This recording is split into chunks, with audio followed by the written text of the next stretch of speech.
வணக்கம் மக்களே. இப்போது பாண்டியன் ஸ்டோர்ஸ் கதையை பற்றி தான் பார்க்க போகிறோம். ஸோ பாண்டியன் ஸ்டோர்ஸ் சீரியல் தான் இப்போ இன்ட்ரெஸ்டிங்காக போயிட்டுருக்கு. ஸோ இப்போ வந்து பார்த்தீங்கன்னா பாண்டியன் ஸ்டோர்ஸில் என்ன நடக்குது அப்படின்னு பார்த்தீங்கன்னா,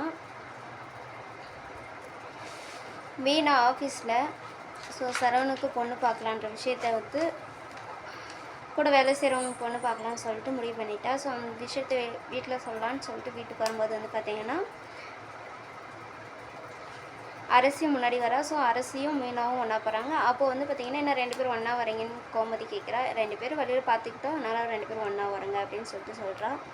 சரி ராஜ் ராஜ் இன்னும் வரலன்னு கேட்கும்போது அவள் இன்னும் வரல அப்படின்னு சொல்கிறாங்க. ஏதாவது ஸ்பெஷல் கிளாஸ் இருக்கும் அப்படின்னு சொல்கிறாங்க. ஆனால் அவள் கண்ணனை தேடி திருச்சிக்கு போயிருக்கா. ஸோ அங்கே வந்து பார்த்திங்கன்னா என்ன நடக்குது, இன்றைக்கி எபிசோடில் என்ன நடக்கும் அப்படின்னு வந்து பார்த்திங்கன்னா, கண்ணனை தேடி அவன் ஃப்ரெண்டுக்கு ஃபோன் பண்ணிட்டு ஸோ அவங்க வர சொல்லிடுறாங்க. அவன் ஃப்ரெண்டும் கண்ணனோட ஃப்ரெண்டும் அங்கே வந்துடுறாங்க. அவனை இவளை பார்த்துட்டு என்னம்மா உனக்கு கல்யாணம் ஆகிடுச்சா அப்படின்னு கேட்கும்போது, அது விடுங்க என்ன கண்ணை எங்கன்னு கேட்கும்போது, கண்ணை இல்லைம்மா பெங்களூர் போயிருப்பான்னு நினைக்கிறேன் அப்படின்னு சொல்கிறாங்க. அப்புறம் இன்னொருத்தருக்கும் ஃபோன் பண்ணி அங்கே தான் வராங்க. ஸோ 2 ஃப்ரெண்டும் வந்துடுறாங்க, கண்ணனோட 2 ஃப்ரெண்டும் வந்துடுறாங்க. ஸோ 2 பேருமே கேட்கும்போது வந்து பார்த்திங்கன்னா,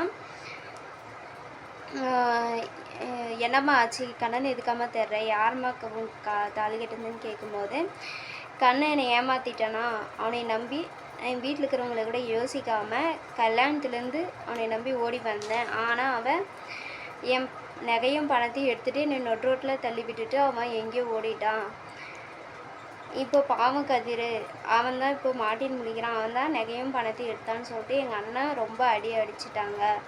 கதிர் தான் என்னை தாலி கட்டினான், நல்ல வேலை அவன் கட்டலை அப்படின்னு சொல்லிட்டு அதையும் சொல்கிறாங்க. கண்ணனா இப்படி பண்ணான் அப்படின்னு சொல்லிட்டு அவங்க அதிர்ச்சி ஆகுறாங்க அவங்க ஃப்ரெண்ட்ஸு.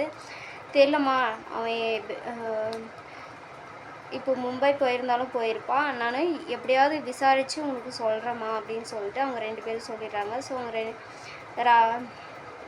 ராஜும் ஃப்ரெண்டும் அங்கேருந்து கிளம்பிடுறாங்க. ஸோ இவங்க வீட்டில் வந்து இன்னும் ராஜி வரலேன்னு சொல்லிட்டு ராஜோட காலேஜ்மெண்ட் ஃபோன் பண்ணுறாங்க. அப்போ ராஜி நீங்கள் காலேஜுக்கே வரலன்னு சொல்கிறாங்க. அப்போ ராஜி எங்கே போயிருப்பா, என்னாச்சுன்னு தெரியலையே அப்படின்னு சொல்லிட்டு வீட்டில் இருக்கிறவங்களாம் பதட்டமாகறாங்க. ஸோ ராஜி வந்து பார்த்திங்கன்னா வீட்டில் இருக்கிறவங்களுக்கு ஃபோன் பண்ணி சொல்லலான் போது ஃபோன் சுவிட்ச் ஆஃப் ஆகிடுது. ஸோ யாருக்குமே இன்ஃபார்ம் பண்ண முடியல. அவளோட பஸ்ஸும் மிஸ் ஆகிடுது. ஸோ அந்த டைமிங்க்கு அவளால் வீட்டுக்கு போகிற பஸ்ஸும் மிஸ் பண்ணிடுறா. ஸோ எப்படி வீட்டுக்கு போய் சேருவான்னு தெரியல. இன்னொரு பக்கம் வந்து பார்த்திங்கன்னா, கதிர்கிட்ட அவளை போய் தேடி போடா அப்படின்னு சொல்லிட்டு கேட்குறாங்க. நான் போக மாட்டேன்னு சொல்கிறா. இருந்தாலும் போய் தேடி பாடுறா அப்படின்னு சொல்லிட்டு கதிர் சரவணன் சொல்லிட்டு 2 பேருமே தேடி போகிறாங்க. ஸோ இன்றைக்கான எபிசோடு இது தான் நடக்க போகுது. தொடர்ந்து நம்ம சேனலை ரினியூ பார்க்க ஃபாலோ பண்ணுங்கள். நன்றி.